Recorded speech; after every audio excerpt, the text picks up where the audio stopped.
তো ভিউয়ার্স, এবার আমি আমার পেঁয়াজ দেওয়া শুরু করব। তেলটা গরম হয়ে গেছে, আমি এক পিস করে দিয়ে দেব।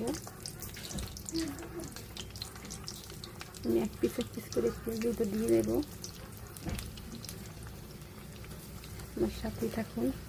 দেখুন পেঁয়াজটার কালার এবং ইয়েটা কত সুন্দর আসে। আপনার রেস্টুরেন্ট, হোটেল কিংবা যে কোনো রেস্টুরেন্টের চেয়ে কম লবণীয় এবং দেখতে কম সুন্দর নয়। আপনারা দেখুন, সাথেই থাকুন। আমার পেঁয়াজগুলো কীরকম হয়, ডালটা বাটা ডালের পেঁয়াজু।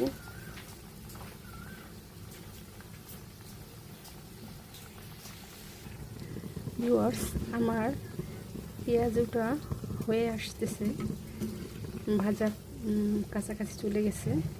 সাথে থাকুন, শিখে নিন এরকম দুর্দান্ত পেঁয়াজু ভাজা। একবার এরকম ভাজতে পারলে প্রতিদিন এরকম করেই খাবেন আশা করি। আসসালামু আলাইকুম ভিউয়ার্স, দেখুন আমার পেঁয়াজুর কালারটা কেমন আসছে। যে আপনার পেঁয়াজুর কালারটা কেমন আসছে, আমি কোনো কালার ইউজ করিনি, আপনারা দেখেছেন। তো এই পর্যায়ে আবার আমি কিছু দিয়ে দেবো। তো ভিউয়ার্স, এবার দেখুন আমার পেঁয়াজগুলো আকার কীরকম, দেখি কেমন খেতে মন চাচ্ছে আর কত কচমচা। এই যে দেখেন কত ক্রিস্পি, দেখতে পাচ্ছেন। এই যে এই জন্যই আমি বলেছি ডালটা সিদ্ধ করে নেবেন, সময় বাঁচাবেন, গ্যাসের টাকা বাঁচাবেন, সংসারে উন্নতি করুন। সবাই ভালো থাকুন। আসসালামু আলাইকুম।